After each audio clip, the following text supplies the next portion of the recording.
안녕하세요, 성미식당입니다.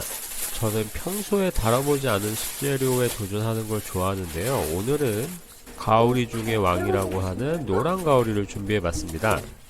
가오리 중에서 가장 맛있다고 하는데요. 가오리를 손질하는 건 이번이 처음이에요. 자, 과연 어떻게 하는지 함께 보시겠습니다.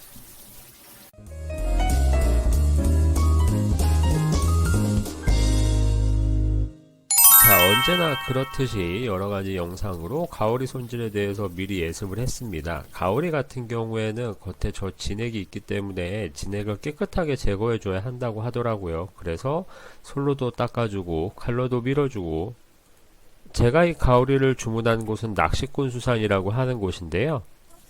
전날 피를 빼서 한번 손질을 해서 보내주신 것 같더라고요. 그래서 위험한 꼬리도 없고 안전하게 손질을 할 수가 있었습니다. 제가 생선 손질 때 항상 말씀드리는 거지만 겉에 있는 이물질은 생선에게 별로 좋은 영향을 주지 않습니다. 그래서 꼼꼼한 밑작업이 가장 중요하다고 생각을 하죠. 노란 가오리에 있어서 가장 중요한 지점은 바로 애입니다. 애는 간을 얘기하는 건데요. 노란 가오리는 애를 먹기 위해서 먹는다고 하는 말이 있을 정도로 애를 진미로 쳐줍니다. 그래서 생선을 만져보시면 부드럽게 손이 들어가는 부분이 있는데 저 부분을 저렇게 동그랗게 따주시면 애를 꺼낼 수 있습니다. 애에 칼이 닿으면 안 되니까 최대한 조심스럽게 진행을 해줬어요. 모에 비해서 굉장히 큰 간이 자리하고 있습니다. 얘를 조심스럽게 분리해 보도록 하겠습니다. 살살 들어 올리시다 보면 저 애가 연결된 부분이 있어요. 저 부분만 살짝 칼을 집어넣어서 분리해 주도록 하겠습니다. 저 같은 경우는 내장 부위를 쓸 때에는 물에 많이 헹구기보다는 우유를 활용하는 편이에요. 우유를 활용하는 건 잠시 후에 보여드리도록 하겠습니다. 자, 예쁘게 큰 간이 나왔죠? 자, 이렇게 자랑 한번 하고요. 우유를 활용한다는 게 별게 아니고요. 우유에 담가 두는 거예요. 그 다음에 잘 꺼내야 되는 부위가 있는데 저 빨간 부위를 지뢰 혹은 지라라고 얘기를 하더라고요. 그게 소의 지라와 같은 부위인지는 잘 모르겠어요. 안쪽에 있는 격간 같은 경우에는 앞에 있는 애보다는 잘 터지지만 얘도 쓸 수 있기 때문에 조심히 분리를 해줬습니다. 근데 중간에 좀 터졌네요. 아마 고기의 격간이라고 해당되는 부위일 텐데 저거는 이따가 애탕을 끓이는 데 쓰도록 하겠습니다. 그리고 굉장히 큰 창자가 자리하고 있는데요. 창자 같은 경우에는 항문 쪽에다가 칼을 한번 넣어주고 식도 쪽에다가 칼을 한번 넣어주면 비교적 온전한 형태로 꺼낼 수가 있어요. 평소대로라면 저 창자를 꺼내서 갈라가지고 뭘 먹었나 한 번쯤 보는 경우도 있는데 이날은 바빴기 때문에 굳이 그러지 않았습니다. 저 빨간 부위가 지뢰 혹은 지라라고 하는 부위인데요. 연결된 부분에 조심스럽게 칼을 넣어서 분리해 주도록 하겠습니다. 색깔만 봤을 때는 마치 우리가 곱창집에서 먹던 소관이랑 굉장히 비슷하죠. 자, 이거 역시 애와 함께 우유에 담가 두도록 하겠습니다. 네, 저렇게 담가 두시면 돼요. 자, 이제 나머지 내장은 제거를 해주도록 하겠습니다. 저 안쪽에 격간이 있으니까 터지지 않도록 조심해 주시고 내장을 열어볼까 말까 고민하는 모습이었어요. 내장을 우유에 담그는 이유는 우유가 가지고 있는 유지방이 냄새 제거에 도움을 준다고 들었기 때문이에요. 술에 담그는 경우도 있고요. 수돗물에 담게 되면 아무래도 바닷가들은 선도가 빨리 떨어지니까요. 자, 일단 회로 먹을 부분부터 분리를 해보도록 하겠습니다. 저 앞에 뾰족한 코 부분을 잘라주고요. 그 다음에 날개 쪽을 잘라줄 건데요. 단단한 뼈를 피해서, 굵은 뼈를 피해서 날개 주변을 저렇게 잘라줍니다. 제가 이날 잡은 노란 가오리 같은 경우에는 4kg 짜리였어요. 일반적으로 가정집에서 먹기에는 조금 큰 사이즈라고 생각을 했는데 이 노란 가오리 같은 경우에는 대표적인 연골 어류입니다. 연골이라는 말 그대로 뼈가 무른 편이에요. 아마 가오리찜 같은 거 드셔보셨던 분은 아실 텐데 다른 생선 가시는 잘 씹히지가 않지만 꼭꼭 씹으면 가오리 가시라든지 홍어 같은 경우에는 씹히거든요. 그래서 저렇게 분리를 하실 때 막 꾹꾹 눌러서 탕탕 치기보다는 마치 톱질을 하듯이 쓱싹쓱싹 잘라주면 생각보다 쉽게 잘립니다. 자, 그래서 몸통 부분은 탕이랑 찜으로 쓸 건데 저렇게 톱질하듯이 잘라주시면 생각보다 쉽게 자르실 수 있어요. 저렇게 먹기 좋은 사이즈로 큼직큼직하게 자르신 다음에 안쪽에 있는 이물질은 물로 깨끗하게 헹궈 주시고, 특히 아가미 같은 것들은 보고 도려내 주시면 됩니다. 생선처럼 칼을 넣어야 하는 방향이 따로 정해져 있지 않기 때문에 그냥 편한 대로 얇은 부분에 칼을 넣어서 적당히 분리를 해주시면 돼요. 꼬리 부분도 생각보다 살이 많으니까 버리지 마시고 탕 같은 데 넣으시면 좋을 것 같습니다. 왼쪽에 있는 신장과 골 같은 부분도 최대한 깔끔하게 제거해 줬습니다.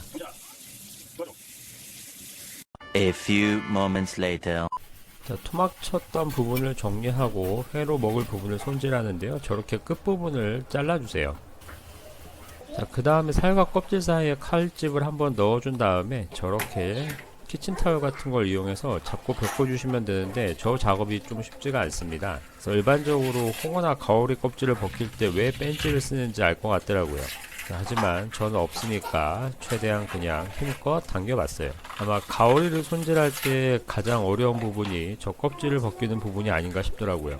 저렇게 힘들어서 벗기기는 했는데 안쪽에 속껍질이 남아서 저 부분도 나중에 칼로 따로 제거를 해줬습니다. 가오리 껍질은 신기하게도 익히면 부들부들 젤라틴 질에 굉장히 맛이 있는데 익히지 않으면 거의 가죽처럼 질기더라고요. 그래서 만약에 가오리를 사서 손질을 해보실 분들은 꼭 저런 껍질을 잡을 수 있는 튼튼한 벤치 같은 걸 준비하시면 좋을 것 같아요.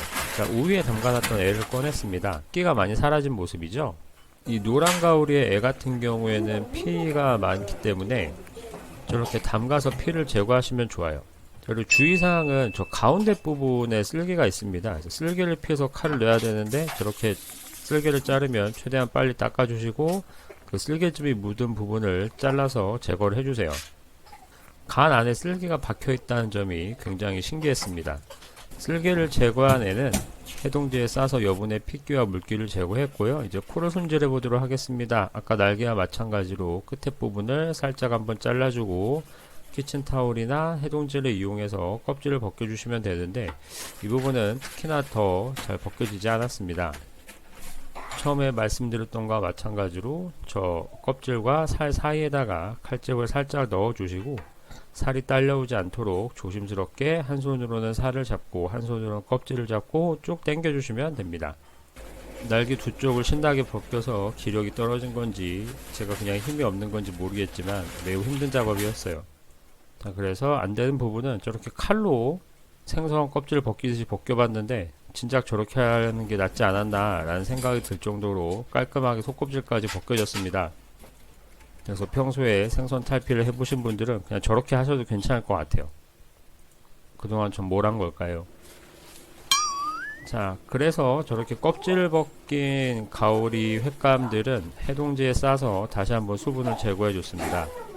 피를 뽑아온 놈임에도 불구하고 안쪽에 핏기 같은 것들이 좀 있기 때문에 해동지로 여러 번 수분과 핏기를 제거했고요. 자, 이제 어떻게 썰어볼까 고민을 좀 했습니다. 일반적으로 가오리나 홍어를 써는 방식은 살을 앞뒤에 두고 그리고 가운데 연고를 두 개 써는 방법인데, 자, 그래도 저는 어떻게 하면 가급적 입에 걸리지 않을까, 혹은 어떻게 하면 다양한 식감을 즐길 수 있을까 생각을 해봤습니다. 자, 일단은 연골에 반대되는 방향으로 길게 썰어봤고요. 가장 일방적인 방식이죠. 자, 그 다음에 가운데에 뼈를 두고 살만 위아래로 포를 떠서 순살로 된 가오리회도 한번 만들어 봤습니다. 연골이 씹히는 게 싫으신 분들은 저렇게 하셔도 괜찮을 것 같아요. 이러면 순살 가오리코회가 만들어졌고요. 날개 부분도 얇은 부분은 저렇게 연골을 가운데 넣고 썰었습니다.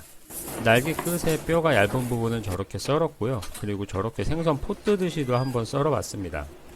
여러가지 방법을 시도해서 최적의 식감을 찾아오려고 노력을 했습니다. 가운데 부분은 뼈가 좀 두꺼우니까 저기는 저렇게 순살만 포를 떴고요. 중간에 빨간 거는 피가 있는 게 아님에도 불구하고 저렇게 색이 빨갛더라고요. 신기했습니다. 자, 이제 애를 꺼내 볼 건데요. 저렇게 한 번 더 핏기를 제거를 해줬는데 여전히 수분과 피가 좀 나왔죠. 정작 간은 간처럼 안 생겼는데 저 지뢰라는 부분은 마치 소간처럼 생겼어요. 애는 많이 먹으면 탈이 난다고 하는데 제가 영상을 찾아보니까 엄청 많이 드시는 분도 있더라고요. 지뢰 같은 경우에는 겉에 저 흰 막 같은 부분이 있습니다. 저 부분이 굉장히 질겨 보이기 때문에 저 부분도 조심스럽게 제거를 해주고 한 입 크기로 썰어줬어요. 소 부속 중에 지라에 해당하는 부분이 저 부분이 아닐까 싶은데 네, 피가 많이 나와서 한번 닦아줬고요. 그 다음에 가오리 애도 한 입 크기로 썰어봤습니다. 거의 식감이라는 게 느껴지지 않을 정도로 굉장히 부드러웠어요. 자, 이렇게 담아봤고요. 시식을 해보도록 하겠습니다. 자, 일단은 가장 맛있다는 애부터 먹어봤어요. 맛있어. 안 비려. 냄새 하나도 안 나. 어떤 맛? 되게 크림 같아. 그냥 부드러운지 얘기해줘. 호연이가 탐내고 있어요. 뭐라 말하기는 어려운데. 진짜 부드러워? 기름장도 맛있고. 어디서 먹어본 맛이 나는데 뭔지 잘 모르겠네. 얘가 더 소금 같아. 빨간 게.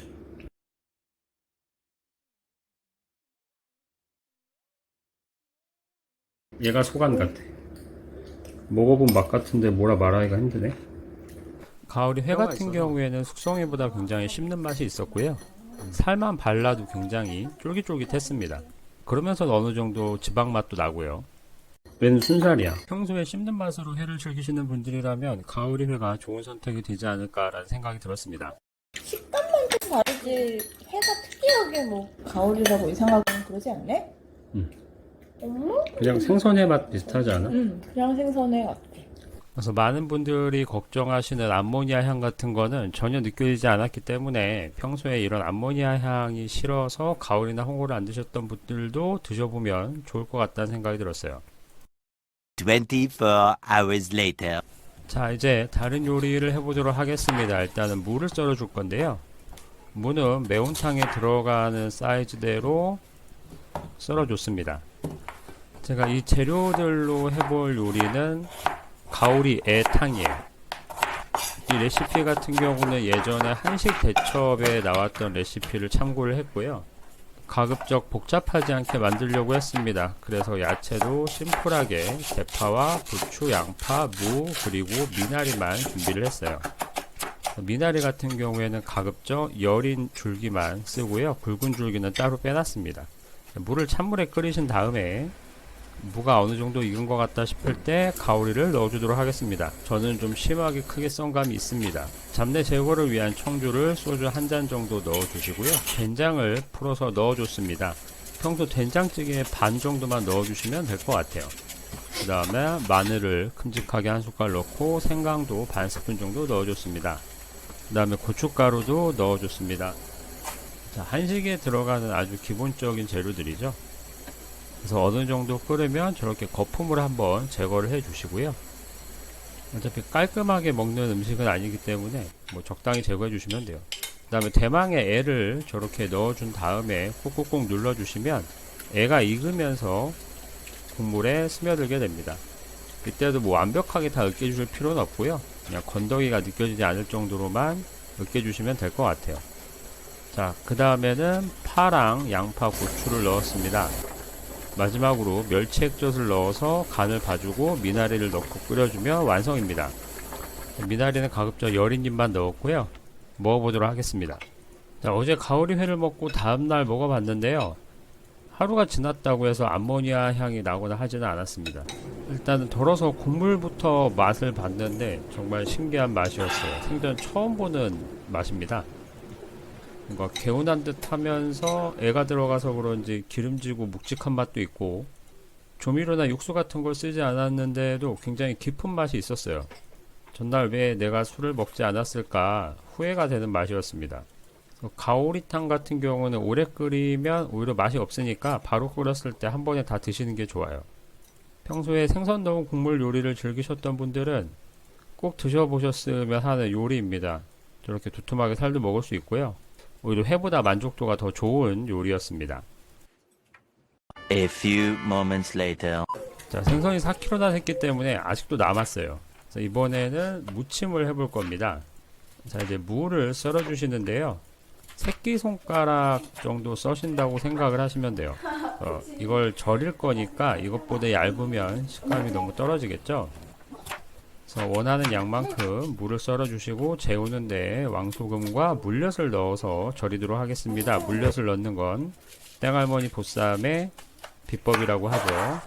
그 다음에 오이를 썰 건데요. 오이 같은 경우에는 가운데 심이 들어가지 않게 가운데 부분을 피해서 썰어 주셔야 돼요.